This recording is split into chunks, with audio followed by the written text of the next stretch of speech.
afternoon, good evening, all. It's Bear here. And I'd like to welcome you to my YouTube channel, aboxwithnolid, a channel I've created not just to bring the awareness and the understandings around the lived reality of complex trauma, but I really want to get into its nuances, to empower you to have the skill sets you need to create a path that is truly actually going to heal and not just manage trauma, but actually release and heal it. Now, this is the next video in the adoption series. And I want to delve into another understanding or another way of looking at the fog and what it actually means in regards to removal trauma, attachment trauma, and infant trauma. And a way, because when I start to throw the word trauma in, most people shut down. And I want to put it in a context to help better explain it so that it is valued.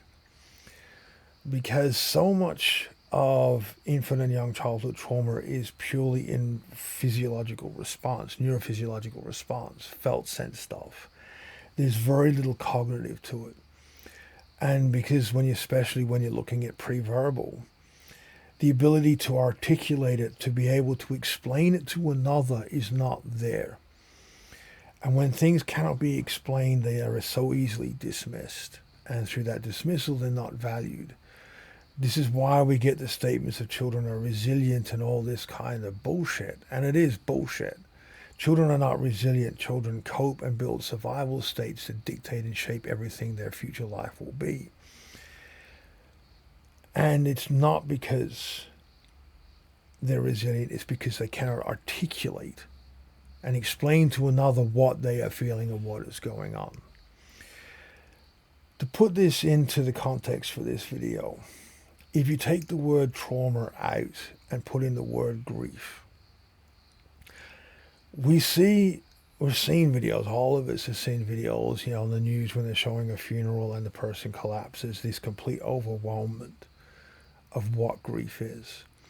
As adults, through life experience, interactions, skill sets, and all these processes we develop, our nervous system develops the complexity to be able to at least attempt to process, and slowly we'll move through, time heals and all this sort of thing, to move through and process an overwhelmment of grief.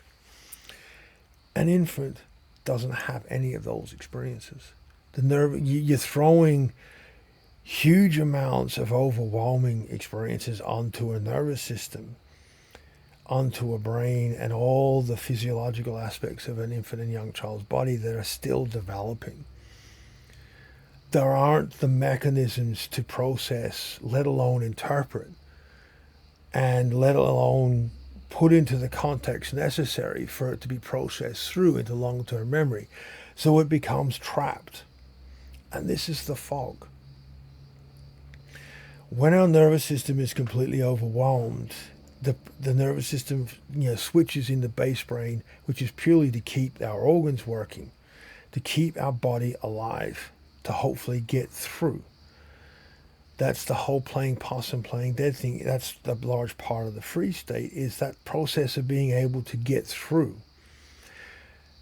It's designed around a predator attack. You either survive it or you don't. When we're looking at infant trauma, especially when you're looking at early childhood, it's protracted, it's complex, it's multiple type. So it's a predator attack that doesn't stop. It goes on and on and on and on and on. And this, in a developing infant or a developing child, creates a functional freeze state. But all that process is still trapped. That grief is still trapped. That fear is still trapped within every cell of the body. And that drives the core of what we feel, and that drives our behavior. That's the fog. Due to the developing aspects of our brain, that we can compartmentalize it and we can block it out. But when we're older, as I've said in countless videos, the fog starts to rear its head and it starts to collapse, whether we like it or not. So in a key understanding, which is what I'm trying to get across in this video, is we need to teach the body and the nervous system how to release and process this level of grief and trauma. Hence the difficulty. In the mental health world, they dismiss it because of the inability to articulate it. Because of the difficulty of how do you build a bridge first between the infant process and the adult body. This is what healing the fog and makes healing the fog so difficult. And as I've said in the last couple of videos, there are pathways in the old world to do this. I've not found them in the way modern society approaches mental health because the care structure isn't there, because the sense of community and family structure, and because it's not geared in a way that we are designed to work. So I don't want to leave this video in a place where it's just bringing all this stuff up and there is no process to heal. But in this video, I just want to get the understanding across. If you look at it in a process of grief and in your day-to-day life, how you can start to teach your nervous system how to process grief, how to process emotionally overwhelming aspects of past, a little by little by little by little. Now I see this in the majority of adoptees that I've met. I see this in a lot of the foster care people I personally know. There's a part of us that we just can't go to, and that part drives us in one of three directions: either anger, or a grey kind of middle ground, or a more withdrawn, depressed state. And that is our fallback state, trying to process that grief, that level of emotion.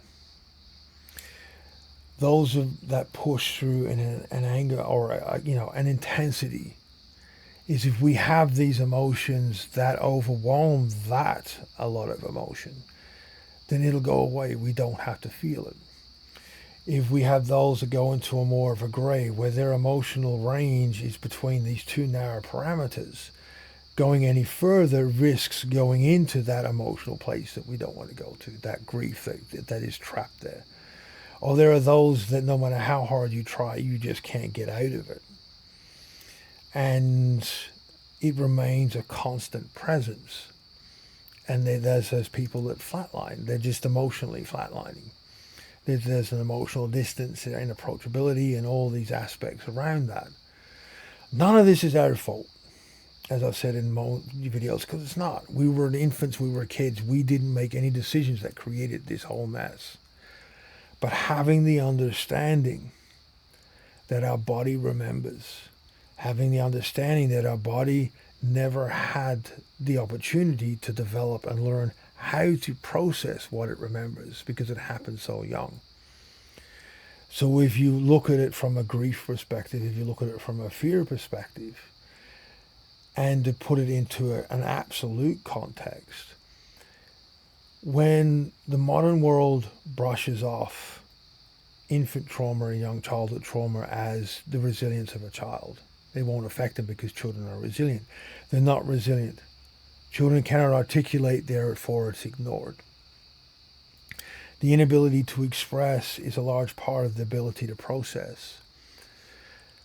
So when you look at this overwhelmment, if you start to teach yourself the ability to express and explain to somebody that you know and trust what these feelings are, and for them to give you the grace to allow you to explain it 1,000 times over till you can get it to a place where it connects to those body memories, to teach the body how to release. Because the way we learn as an infant, the more articulating they become, the more they can explain how they heal, teaches the nervous system how to release the things that stress and trouble them. It's that same process in bridging the gap between that infant grief that is trapped, that infant fear that is trapped in an adult physiology, is we need to teach our ability to articulate it, to explain it, to where we know, we get the felt sense that they understand what we're saying. That shared connection of understanding, their nervous system can teach our nervous system how to process it. Because their compassion, their understanding, and the way they show that we are part of and important to them teaches our nervous system to release. And if we do that multiple times, we can bridge that gap and we can start to release the grief that has held us prisoner for so long. I hope this makes sense to all of you. I hope that it is valued. And I love you guys' comments and feedback. Please be mindful, please be safe, and I'll see you all next time. Hope.